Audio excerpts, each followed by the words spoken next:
Good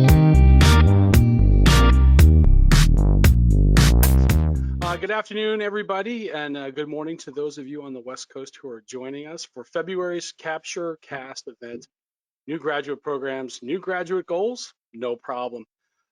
Today we have two outstanding leaders joining us from the industry who are going to give us some insights on how to create and grow your graduate enrollment. I am your host, Chris Harris, Senior Enrollment Strategist here at Capture, and it's an honor for me to spend the next 35, 40 minutes with you as we go through this.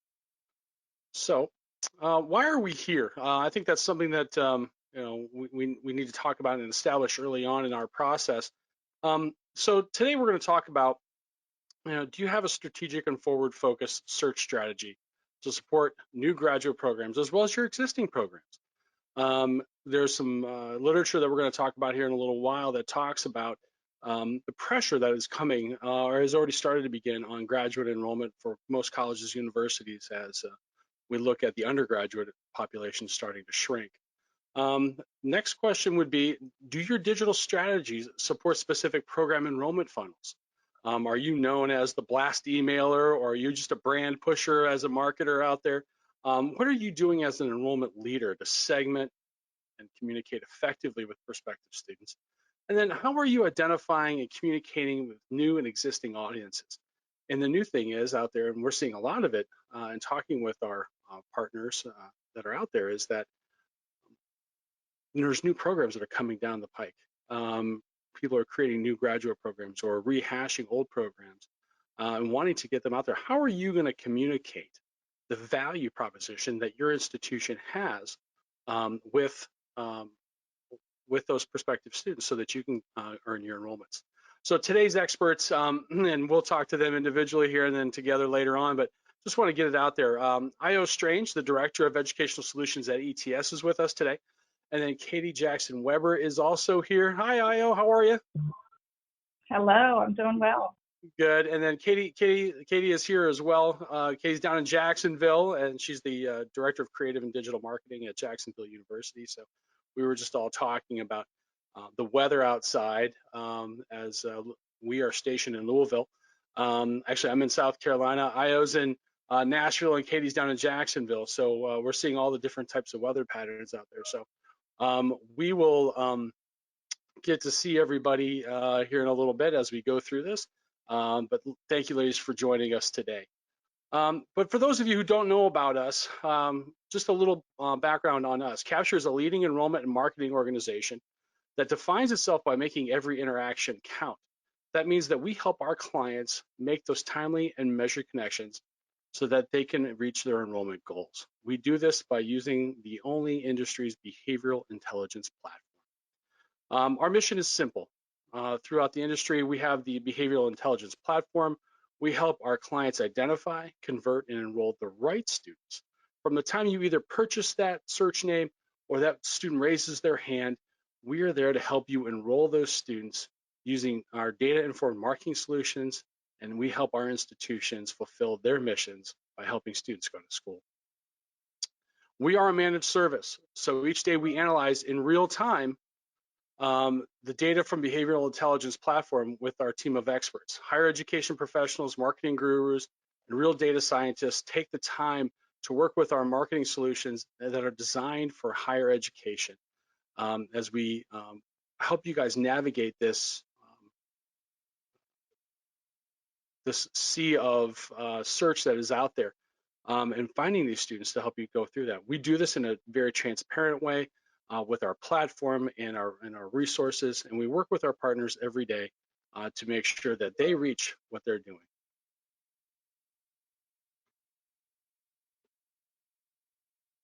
So let's take a temperature check, and Sierra, if you want to, we're going to do our little poll now. We're going to take a poll. So everybody that's on here, we're going to do a quick poll.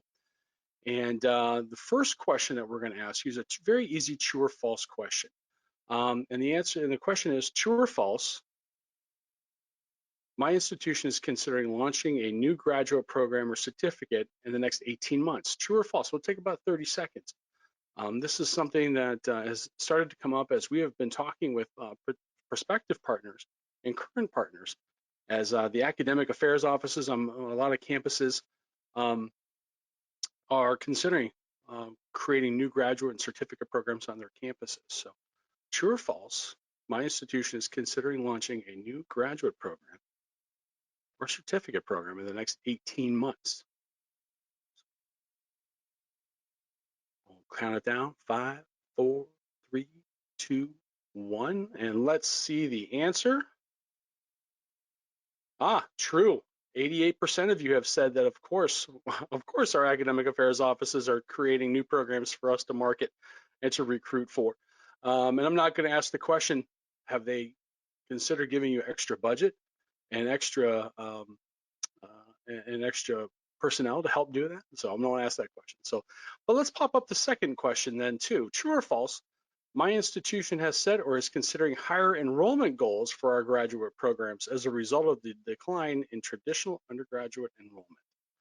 So is your institution telling you you need more MBA students, you need more Masters in Education students, you need more doctoral program students in a certain major? Are they telling you need to grow those programs because of the climate that is happening and is going to continue to happen in the undergraduate side?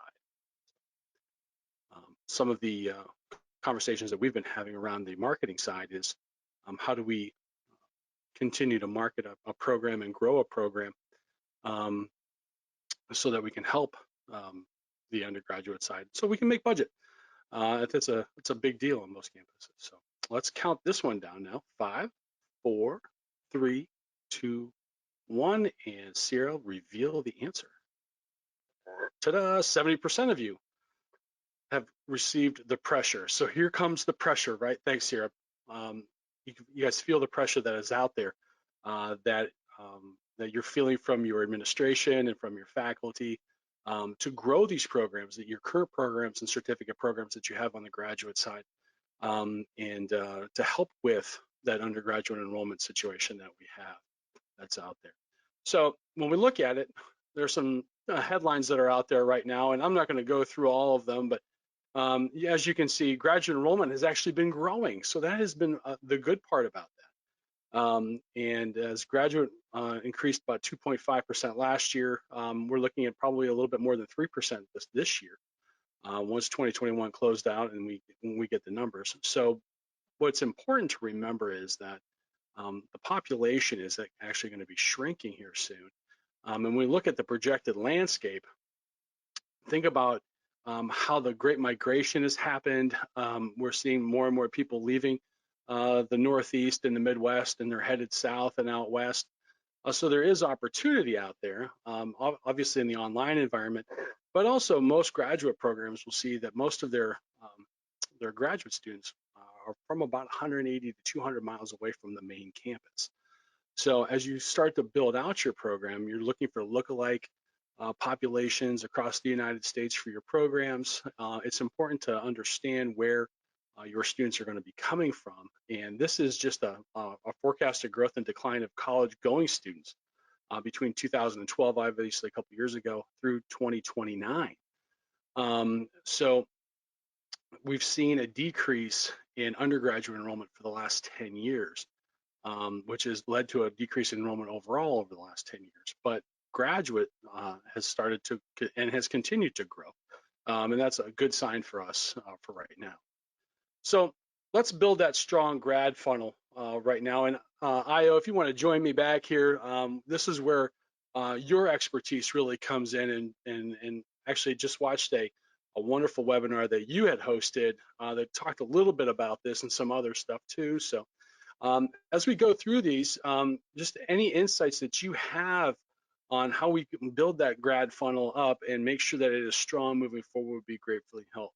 Would be great. So when we talk about connecting with recent graduates, one thing that my alma mater does is they have the Gold Club. Now we were black and gold as for colors for our school, so it kind of helped out, but it was stood for graduates of the last decade. And those are the students that head off to school. So Io, how does that fit into this overall grad funnel piece?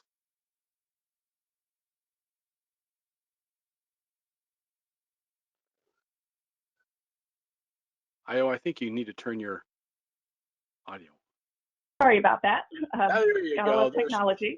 So when you're talking about your recent graduates, those are really your low-hanging fruit. And so those are going to be the students that are closest to you, that you've probably already got a relationship with, that are going to be great for you to easily kind of usher into sharing information about your graduate programs.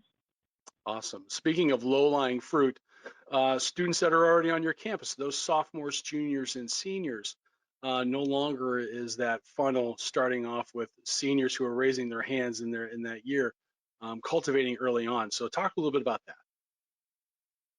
Yeah, definitely. And just like your recent graduates, you've already got an existing relationship with them. Students that are currently at the institution are people that are around that you should have close contact with and have an easy way to get in touch with them. And they're really going to be great to continue their relationship with and to share information about your programs with in hopes of getting them enrolled into your graduate programs. Here's the next one is to increase and diversify your outreach for international students. And a couple of years ago, we were having issues with international students, obviously getting visas and things like that. And now COVID happened and things like that. But your organization at ETS does a really nice job in helping identify some of those international students. So talk a little bit about that for us. Absolutely. So, with COVID happening and with borders being shut down in different countries and with the inability for you all to travel like you did in the past, really now is the time that you can kind of open up your kind of and think a little bit differently about how to reach your international student population. And now with having COVID, schools are doing lots and lots of virtual events, and that gives you the ability to reach students from around the country, around the world that you may not necessarily have the opportunity to meet in person, who may not be able to necessarily right now travel. It's a lot cheaper to do some, virtual events, but using solutions like the GRE search service and even TOEFL search service can help you to identify some of those international students in different countries that you have already been reaching out to, but then also allows you to reach some of those areas internationally that you may not necessarily have been able to do outreach to because of budget constraints in the past. Let me ask a question about international. What are some of those international pockets that have grown over the last couple of years? Because there has been some growth, I would assume, in the numbers of students that are headed off to the United States for school. Are there certain pockets of the world that are more accessible than others? Absolutely. So everyone probably knows China and India are by far the largest populations of international students, with over 50% of the international student population coming from those two areas. But then also some areas that you may not necessarily think about are definitely Canada, as well as Mexico, Brazil, Saudi Arabia, and then also different areas in Africa. So those are some of the top places that you can search internationally to find prospective students. Yeah, diversifying your campus is always a good thing, and doing it with international students, I have found over the last 25 years of being in these positions has been actually really rewarding. So love having international students on campus. So let's switch gears a little bit and talk about retargeting former inquiry and applicants, maybe for our undergraduate and even our graduate programs who did not enroll. How does that fit into our space? Sure. So definitely, most of you probably have a CRM or some type of tool that you're keeping track of your former applicants and your former inquiries. And so definitely circling back to those groups of students are going to be good, because a lot of times it does take multiple communications with students in order to, get them interested and to get them to apply. And then also, life happens sometimes. So, if students may not have enrolled just because, something happened in their personal life or plans changed, maybe their work situation changed, and, just life happens. So that doesn't necessarily mean that they're not interested, and re-engaging those students who were formerly in your funnel can be a good way to get some additional students into your graduate programs. Great. Now we talk about creating partnerships, and I thought in your presentation you talked really well about creating those relationships with other institutions, other 2-year, 4-year institutions, and You actually even spoke specifically about historically Black institutions as well. Give us some history and some background on how that approach helps. Sure. So, you know, when you think about your recruitment strategy and where you're looking to get students from, if there are specific places around the country and around the world, and especially those schools that are maybe within your local or regional area, those are going to be great places to start to build partnerships and relationships so that you can get some of those students interested in your programs. And those are definitely, you want to kind of focus in on your own strategy, if there are specific places geographically that you're looking to target, as well as those places that are kind of right in your backyard. And building those partnerships are going to help you to kind of broaden the funnel that you have to get those students in your programs. Awesome. I always thought it was really cool to have articulation agreements with other institutions and have that direct, I don't want to say the word pipeline, but the direct admit situation for students who did well at a previous institution to come to your institution. So, let's talk about ETS. How do we develop and design a comprehensive search strategy using ETS products? Sure. So definitely your recruitment strategy is going to start in-house at your institution, determining what your goals are for growing your graduate programs, what programs that you want to focus on. If there are specific geographies you're looking to focus on, maybe you're looking for certain ethnic groups. Students that are currently in undergraduate programs or working professionals, developing a strong recruitment strategy is going to be extremely important there. And then partnering with ETS through the GRE search service, even TOEFL search service. And then we recently acquired a recruitment tool called Grad School Match as well.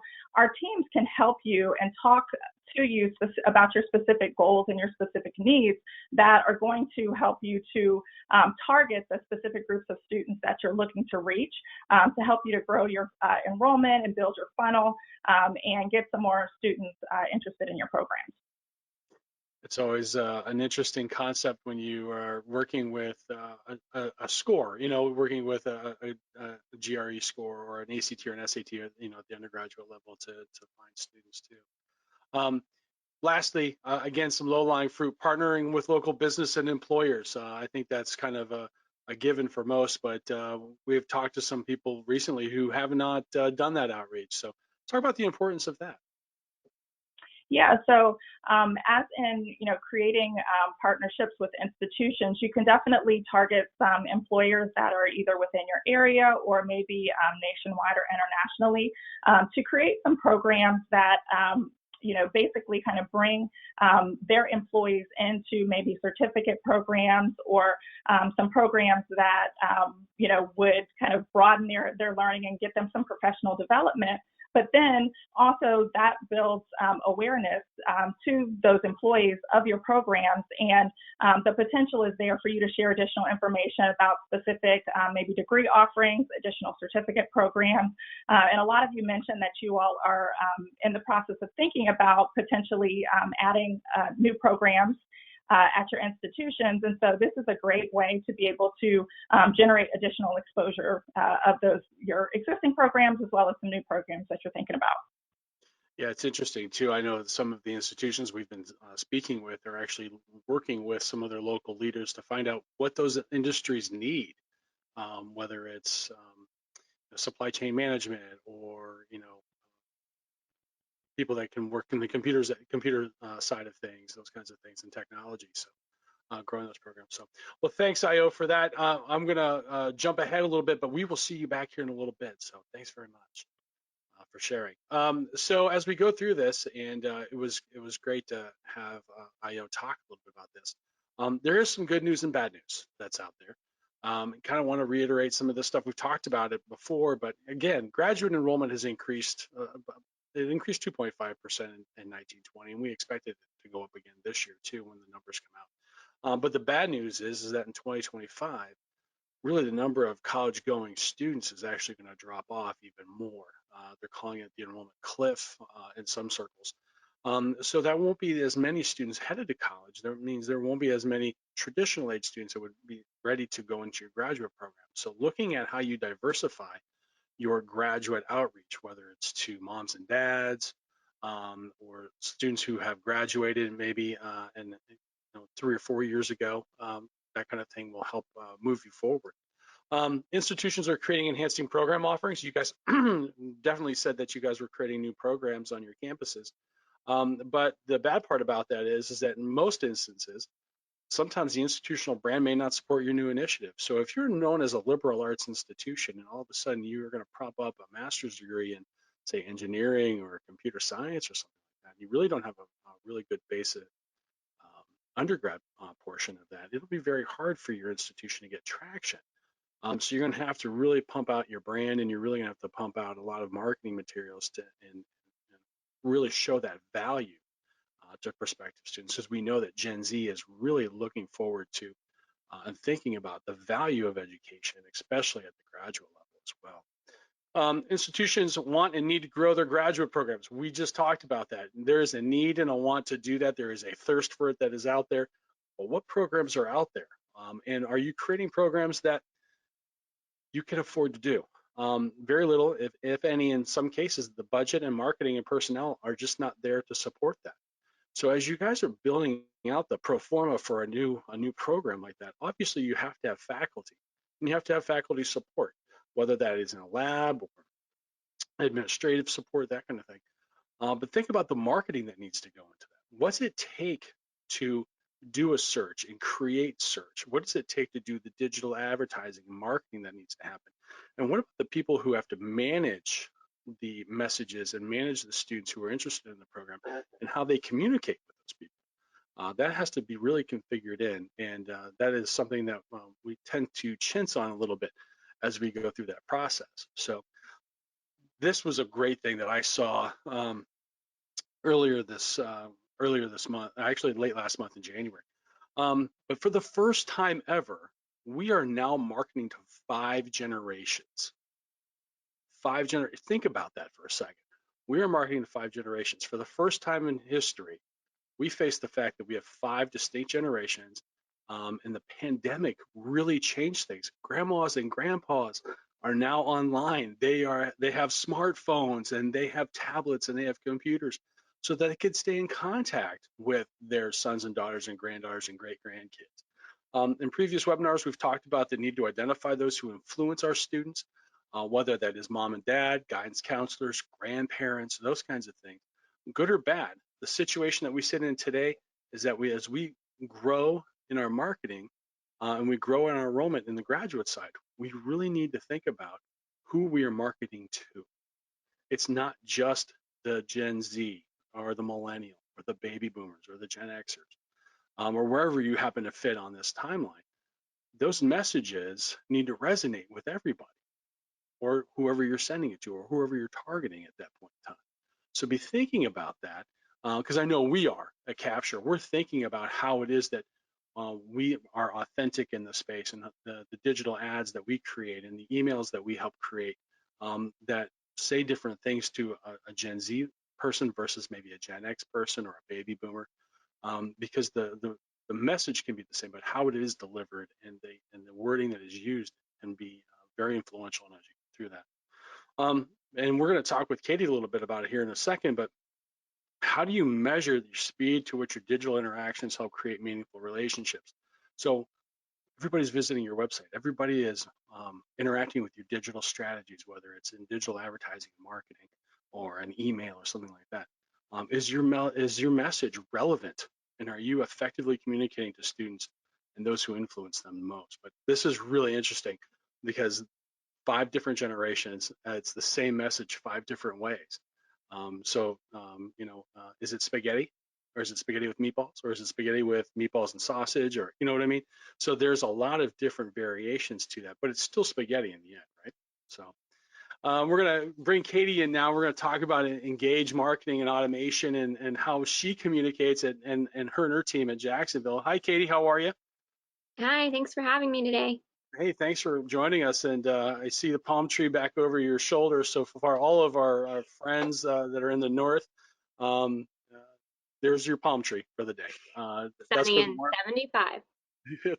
It's always sunny and 75 in Jacksonville, except for the days when the iguanas are falling from the sky, right? When it gets really cold. So, but thanks for being with us today, and we're going to talk a little bit about um, this journey. As you look at the platform as behavioral intelligence platform, it does a ton of great things in a way that's automated, yet it's authentic and experienced.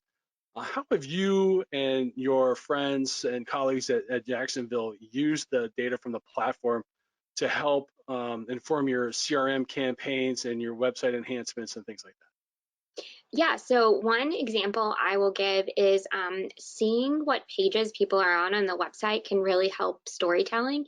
And I think everyone has always understood the importance of, in the admissions world, speed to lead and applications, but storytelling is something everyone's starting to catch on to lately, and the fact of everyone has 5 programs that someone's looking at, and you've got to stand out against them. So being able to see what web pages people are looking at and what they care about has been really helpful for our team. So I'll give 2 examples lately. We have an MFA program, and they have visiting artists that come during the summer, and we had a web page that was getting a lot of traffic. We saw that and engaged by some of our inquiries that hadn't turned into applications, so we did an email campaign and some digital ads based on that. Was one of our highest performing digital ads we've had, and now they are probably going to have more applicants than they need, which is always a good problem. Always a good problem. Always a good problem. So being able to see what students are looking at without having to talk to them has been super helpful for us. That's awesome. I just popped up a screen here, and this is kind of our version of what a graduate student kind of goes through. And you talked about multiple touch points and things like that as you go through that. So, if we started today, February 3rd, we would go out and buy some GRE search names or something like that, depending upon what your strategy was and how a student walks through the process. Obviously in February, email could start, and then serving digital ads and things like that. We'll talk about that here in a second as well. But it is an effective way for you to be able to measure that real time and be able to see that. Talk a little bit about some of the website enhancements. What have you guys been able to look at content on the website and make changes to content on the fly? What have you seen on your web?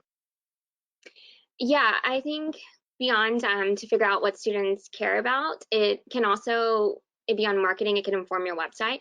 So you can figure out if people are for a certain program looking at financial aid, maybe you need a financial aid page specifically for that program, or if they're looking at virtual information sessions, maybe you need more virtual information sessions for them. I also say, I have see on your screen, you have the PID form. That has been huge for us. We were bringing in a lot of traffic and from Google search, because we invest highly in there because we get good quality leads, but the amount of traffic was not converting the way we wanted. So this forum has been huge for us, getting all of these, bringing that traffic in and then catching them in their face to submit and get their lead, and then our admissions team can do what they do best. And that's funny, you just talk about the PID form, and boom, here I can pop it up for you. Here's just one of your PID forms that I grabbed, and I'm not giving away any secret sauce by this, but one thing I did want to show that this is this is actually from your dashboard that you get to look at every day, 24 hours a day, because I know you're up at 2 o'clock in the morning as you're finishing that MFA that we talked about. By the way, I'm so very proud that you're going to finish that up soon.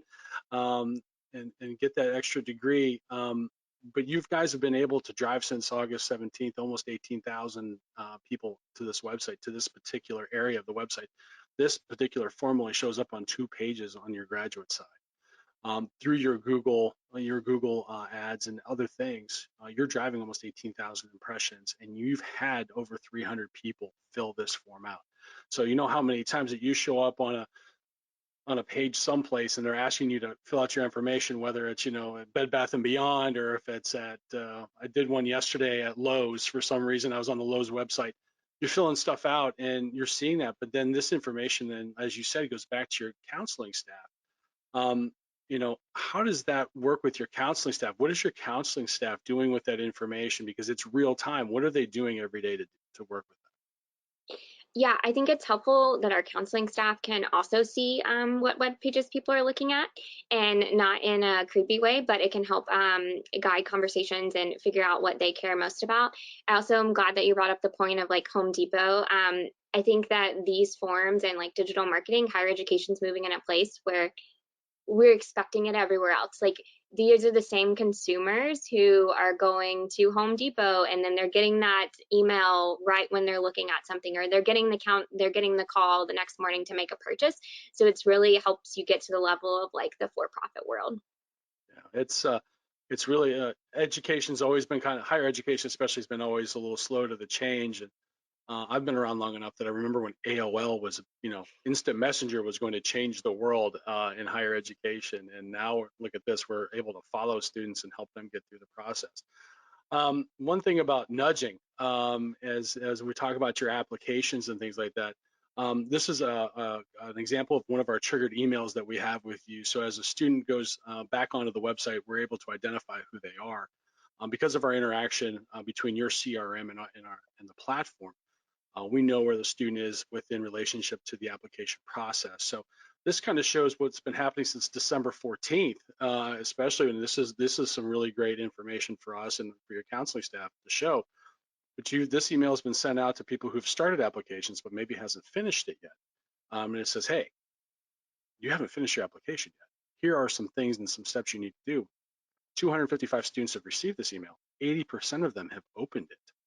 And then 43% of them have clicked on one of the 3 or 4 links that are in there to either finish up their application or submit a question or whatever. And the best thing for me is that there's no unsubscribers there. So these are all still hot applications for you and your team, Katie. So talk a little bit about how you use this information to inform your admissions team. Yeah, so before I go into that, I want to touch on why I love these, and that's because my admissions team does have to sleep.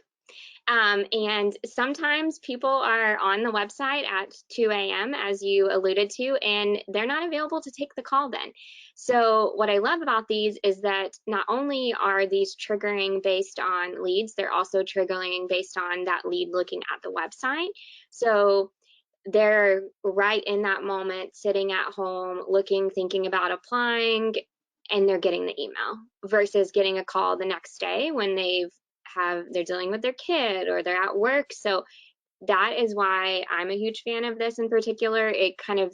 It's similar to what you can do on Facebook and Instagram, where you can retarget someone right when they visit a web page the next time they're in their app. So that like full circle, I think, is really important. But I also think what you touched on, so I'll go back to that, is the recruiters can see who's opening these. So that is helpful as well, like you said. So the next day when they do wake up, they can make those phone calls and better use their time because, as you mentioned, everybody's getting more graduate programs, so resources are getting smaller, so it can help you allocate your time better. I think the one thing, and you touched upon it, Katie, and I'll even jump in even farther, is that this is dynamic content based upon where the student is at that time. So it not only does it look at where the student is in the process, but to your point, 2 o'clock in the morning when the student is interacting with your digital strategy, this is when it's being served to that student when they're interacting. So we all know right now that, if that prospective graduate student is sitting, maybe they're even sitting on your campus right now, and it's 2 o'clock in the morning, they just got done playing Fortnite or whatever, and you know what, I'm going to go look at graduate programs. When they head back out to your website, they're going to see this, they're going to get this information, and it is real time. So that it's not a drip campaign by any stretch of imagination. That happens out of your CRM, those kinds of things. This happens in real time. So really great point there. So thanks, Katie. Io, you want to join us back here as we kind of finish up? I got a couple last thoughts, and I want to get your guys' some advice and opinion and things like that for our audience today. My first final thought is leave no rock unturned. At this point in time, as we start to build out, you have to construct a diverse and engaging search strategy to drive activity at the top of the funnel. I think that's a really big thing, and I think the information that IO provided with us today and how we load that top of that funnel and who we're looking for, are they the right fit for our institution? I think that's really important. The second thing is segment and focus appropriate messaging, and that's where kind of Katie came in. Integrate those digital strategies with your CRM. You can inform your CRM on what kind of drip campaigns you need to have and who your counselors need to be contacting, whether it's an email or a text or a phone call. To create better success, you need to segment and focus your appropriate messaging. And last, to identify and measure, obviously, simplify and maximize your digital footprint by consistently measuring and adjusting your marketing recruitment spend. This is something that our clients can do on the fly because we're able to measure it 24/7 within the platform. And you can talk with your account executive about where your money goes, those kinds of things. So, as we start to finalize things up here, Katie and Io, we'll start with you. What kind of advice do you have for the vice presidents and directors and these people who are looking at graduate enrollment? What advice do you give to them at this point? Sure. So I would definitely say that, again, leaving no rock unturned is going to mean that you're going to have to start to think a little bit differently. You're going to want to fill your funnel from a number of different areas. You're going to want to do different recruitment events. You want to target students via social media. You want to target students via search. You want to find students in a number of different areas that can kind of start to build that funnel. Partnerships with institutions, partnerships with businesses, but then also, one thing that you really need to think about in addition to bringing students into your funnel is going to be having a strong communication strategy. And so Katie and Chris touched on that as well with regards to multi-channel communication, and then also tracking your results so that you'll know what's working for you and what you need to tweak a little bit. And Katie, we talked a little bit about the funnel at the top of the funnel, and Io just kind of talked a little bit about the communication strategy. A lot of partners and prospective partners, I should say, are talking about, well, I've got plenty of applications, but I'm losing them somewhere along the way. They're not enrolling, and why is that? And I said, well, are you communicating effectively your value? So, Katie, what kind of advice can you offer to our audience today about communication and things like that? Yeah, so I have two pieces of advice, and one is more on the lead side, and then one more is more on the bottom of the funnel. So the first, to go off of what you guys have been talking about, even on the marketing side, you should be thinking about beyond the traditional Facebook and Instagram. People are getting off those networks.